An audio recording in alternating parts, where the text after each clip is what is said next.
Bem, Instituto Federal de Pernambuco, disciplina de Higiene Ocupacional 2. O curso é o Técnico de Segurança do Trabalho e o quarto período. Bem, o trabalho é sobre a insalubridade. Nós escolhemos a indústria metalúrgica, mas aí tem um porém. A indústria metalúrgica é muito mais abrangente, então a gente vai focar em alguns pontos importantes. Fazendo um pouco da descrição da indústria e da atividade. A matéria-prima mais utilizada nesse tipo de indústria é a liga de alumínio, por ser um material leve, com boas propriedades mecânicas e bom desempenho. O processo ocorre sob fundição em altas pressões para a produção de chapas de alumínio para o setor de 2 e 4 rodas, ou seja, lataria de carro, chapas, portas, então tudo relacionado a esse tipo para carros e ônibus e motos também, esse processo é bastante comum. Então, resumindo, o metal líquido passa de um recipiente para o interior da cavidade do molde e sob altas pressões, resulta no tipo de peça desejado. Então, ele recebe um molde a partir das pressões.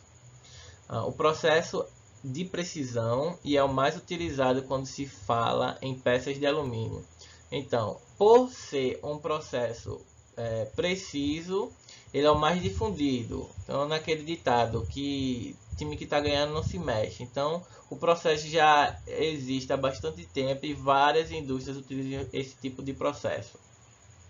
Então, as atividades ocorrem em operar máquinas injetoras em produção de acordo com a capacidade de fechamento, podendo variar de 125 a 800 toneladas de pressão. Então, dependendo do tipo de chapa que eu quero obter, eu tenho essa variação de pressão. Então, preciso de chapas mais abertas ou mais fechadas, eu vou utilizar pressões maiores ou menores. Então, aqui mostrando um pouco do tamanho das máquinas. Então, tem máquinas injetoras abaixo de 350 toneladas, é uma máquina bastante grande.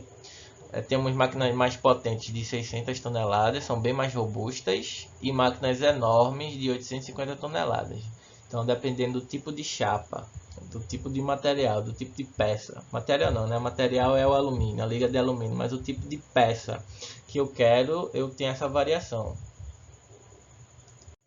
Bem, os materiais utilizados para a identificação dos possíveis causadores da insalubridade vão ser alguns. Então, temos a bomba de amostragem, que realiza a coleta dos agentes químicos presentes no ar.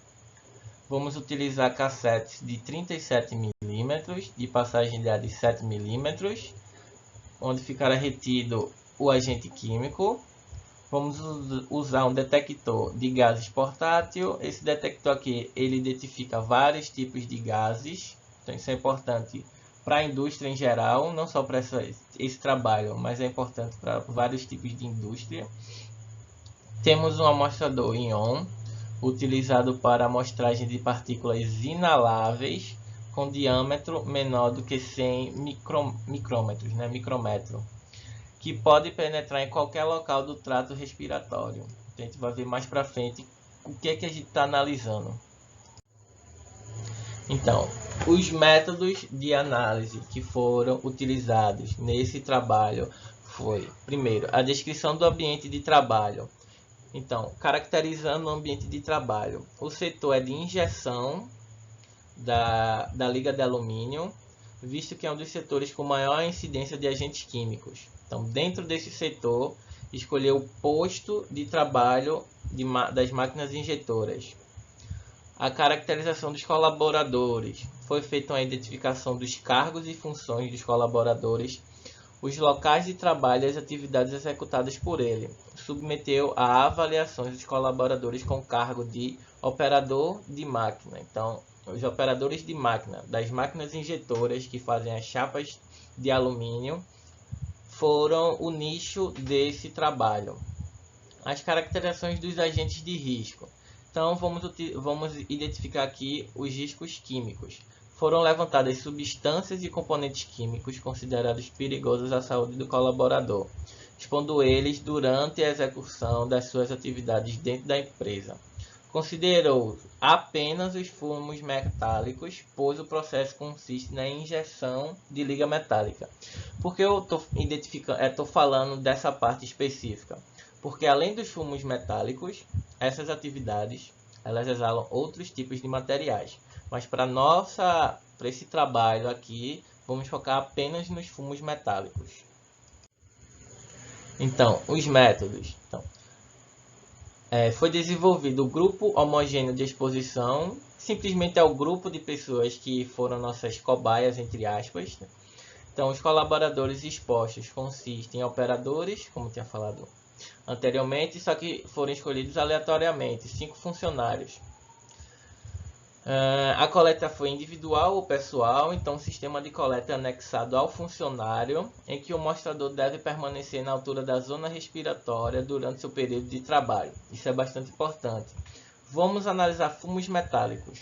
Então os fumos, a gente vai ver nos próximos slides, são materiais que são inaláveis. Então eles precisam estar... Então o equipamento, o amostrador que vai medir o tipo de fumo, né, o material do fumo, ele tem que estar bem aplicado, então na zona respiratória durante a jornada de trabalho. Vamos também utilizar a coleta estática, que é o amostrador posicionado no local fixo no ambiente de trabalho, para ele saber se o ar do ambiente também está poluído ou apenas próximo às máquinas. O tempo de amostragem, então, a duração da coleta do agente químico como forma de avaliar o volume de ar aceitável. Então, utilizou um volume de ar que seja aceito e tenha naquele volume de ar matéria suficiente para análise. E o tipo de amostra, né? A amostra do período parcial. Então, a amostragem pode ser feita uma única vez, continuamente, ou várias vezes com período igual ou diferente, em que o tempo total da coleta deve consistir em pelo menos 70% da jornada de trabalho. Então, aqui são duas coisas importantes. Por ser uma amostra meio desconfortável, porque o trabalhador vai ter que ficar com o amostrador na altura da zona respiratória, é melhor fazer isso apenas uma vez. Uma vez seria o mais adequado para esse tipo de amostragem. Mas aí vai depender da disponibilidade, tanto do colaborador quanto dos equipamentos. Então, falando um pouco sobre os fumos metálicos. São partículas que resultam da condensação de vapores metálicos. Então, tem vários exemplos: zinco, magnésio, cobre, cádmio, chumbo, entre outros. E aí está o alumínio, que faz parte dessa liga, né? Faz parte do nosso nicho que estamos estudando aqui. O ferro também, que vai aparecer como resultado da injeção da liga de alumínio para a produção de chapa. São comuns em atividades metalúrgicas, de solda, galvanização e reciclagem de sucata metálico. E aí começa o perigo. Pode variar, o tamanho da partícula pode variar de 0,01 a 1 micrômetro. Então, é muito pequeno. Isso daqui seria 10 a menos 6 metros. 10 a menos 6 metros. Então o tamanho está ligado diretamente à toxicidade do fumo.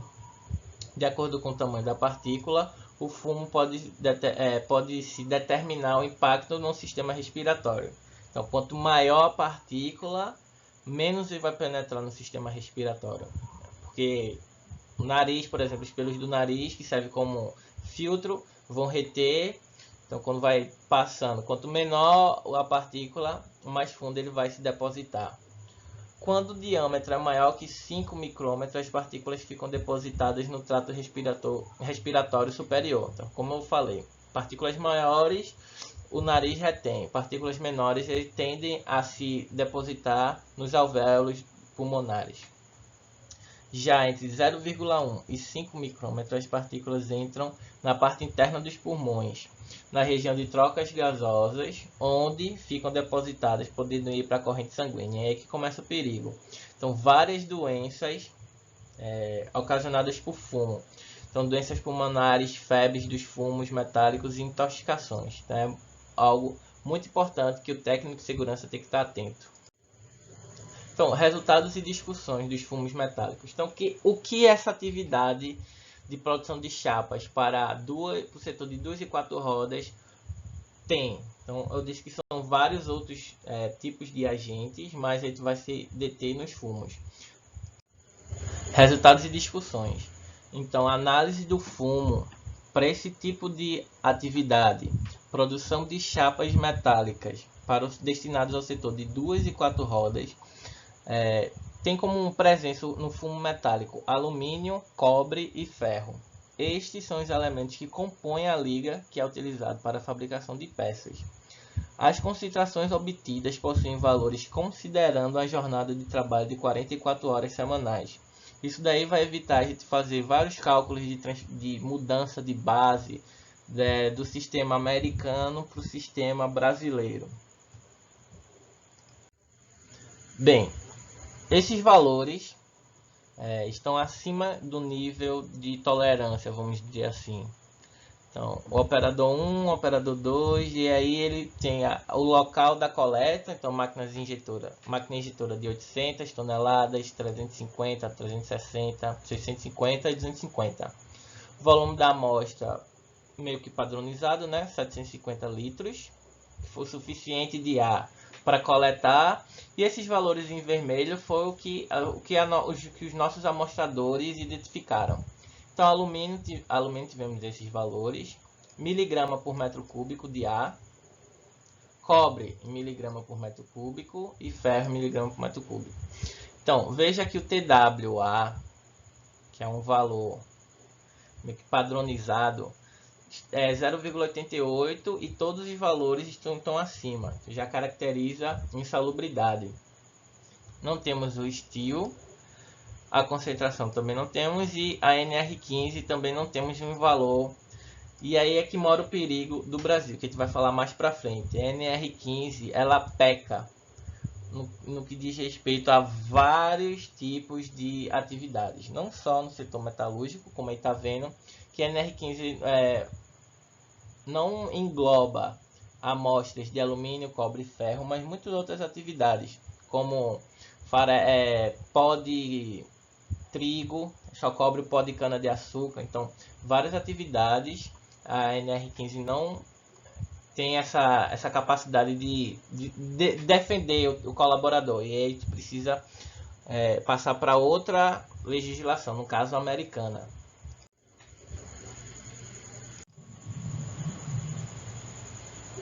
Resultados e discussões. Então, a partir dos dados é possível avaliar a exposição dos trabalhadores aos fumos metálicos, assim comparando com a legislação ocupacional, a fim de analisar se a atividade ou operação é insalubre ao trabalhador ou não. E aqui vem um ponto bastante importante. A NR15 não apresenta limites de tolerância para metais, exceto para chumbo e mercúrio. Logo, adotou-se os limites dos Estados Unidos, ou seja, o TLV, apresentados pela CGIH. Pronto, e aqui é um ponto bastante importante. A NR15 ela peca muito no que diz respeito à insalubridade aqui no Brasil. Então, como eu falei anteriormente, várias atividades a NR15 não abrange nada sobre elas, e a gente precisa partir para legislações mais avançadas. Então, o TLV que nós utilizamos foi o TWA. Então, relembrando, o TWA é aquele limite de tolerância, entre aspas, que o trabalhador exposto a um agente químico no ar, a maioria dos trabalhadores que é exposto a esse agente químico não apresenta nenhum tipo de doença, vamos dizer assim, né? De reação. Então, considerando a jornada de trabalho de 44 horas semanais, comparado com os valores obtidos, temos os limites. Então, os limites aqui 0,85, 0,176 para o cobre e 4,4 para o ferro. Então, como os valores que nós obtemos para cada um dos colaboradores está acima, isso já caracteriza como insalubridade, que acarreta medidas urgentes, porque todos os três metais, todos os três fumos metálicos estão presentes acima do limite de tolerância TWA, que é o TLV TWA. Então, possíveis melhorias para a empresa. Então, sempre que for possível, você vai começar com a medida administrativa ou de engenharia. Então, primeiro, o que seria o produto, matéria-prima, o processo de produção já é bem sedimentado. E como eu falei lá no começo, esse produto já esse processo já é preciso. Então, mudar um produto, mudar um processo, uma matéria-prima que já é utilizado em várias empresas do segmento e dá bons resultados, não é algo que vai ser fácil de implementar. Não importa o segmento. Então, qualquer alteração relacionada a um desses pontos vai exigir muito estudo de engenharia, tempo e dinheiro. E quando eu falo tempo e dinheiro, leia-se tempo como 2 vezes o dinheiro, porque tempo na empresa é dinheiro, então você não pode perder tempo. Além de você estar perdendo tempo para incentivar, né, os estudos de engenharia. Então, apesar da ideia ser bastante interessante, vai ser muito difícil. Então, para outros tipos de atividades mais novas, ou pode dizer assim, menos sedimentadas, né, no ramo, poderia ser uma boa opção. Então, algum processo que você implementou novo, que não está 100%, né, não é muito popular, você poderia mudar o produto, a matéria-prima, o processo que você está utilizando em outro tipo de indústria, mas nesse caso vai ser muito complicado fazer isso. Por ser muito complicado, essa não é uma opção viável para o técnico. Então a gente vai para a opção número 2. Então, a melhor solução aqui seria enclausurar o processo, ou pelo menos o ambiente onde as máquinas estão. Quando eu falo enclausurar, seria colocar aqueles ventiladores, né? Sugar todo o ar, enclausura a máquina e suga todo o ar, todo o vapor, todo o fumo que ela está exalando ali quando sai do processo. E esse ar deveria ser tratado por um filtro, aí o ar limpo sairia para a atmosfera e a gente ficaria só com, né, o fumo preso, né, nos filtros. Seria uma opção. Automatizar todo o processo e o operador controlar de outro local, sem risco de contato com os produtos produzidos, também é uma opção. Então são duas opções nesse tópico 2. Porém, novamente, essa medida exigiria uma mudança completa do chão de fábrica. E quando eu falo que vai automatizar, né, o processo, eu estou falando de muito custo, porque a gente sabe que fazer isso é muito complicado, vai exigir tecnologia 4.0, então vai exigir um investimento gigante. Além disso, mudar o operador de local, colocar as máquinas em um setor, uma área, e o operador em outra, vai ter que mudar todo o layout da fábrica, todo o projeto elétrico, todo o projeto hidráulico, então vai ser muito mais complicado. Então, a ideia também é válida, porém vai exigir muito dinheiro, muito investimento da empresa. Se for a empresa que queira fazer esse investimento para prevenir qualquer tipo de doença dos seus colaboradores, é uma opção. Então, seria mais viável do que a 2, do que a 1, eu diria. A 1 é muito complicado a gente fazer um novo processo para esse tipo de indústria. A 2, indústrias mais modernas que tem muito dinheiro, então pode ser viável. E a gente poderia ficar com a 3, né? A ventilação local exaustora, captura e controla os fumos produzidos utilizando captores do tipo enclausurantes. Então a gente vai enclausurar as máquinas, o ar exalado por essas máquinas poluído, insalubre, vai ser tratado, purificado e vamos reter o fumo nos filtros e o ar vai embora. Então seria a opção mais viável. Não é tão caro quanto as duas primeiras. Seria o que todo técnico poderia utilizar. Então vamos botar aqui um check. E além disso, não é o ideal começar por ela, mas como estamos ficando sem opção, seria o uso de máscara respiratória específica para fumos metálicos, tipo P2, PFF2 proteção contra poeiras, névoas e fumos metálicos, né? Parcial e total do corpo, do rosto, né? Qualquer uma dessas duas seria uma opção também viável. E as outras duas aqui, por exigir muito dinheiro, está fora de projeção, vamos dizer assim.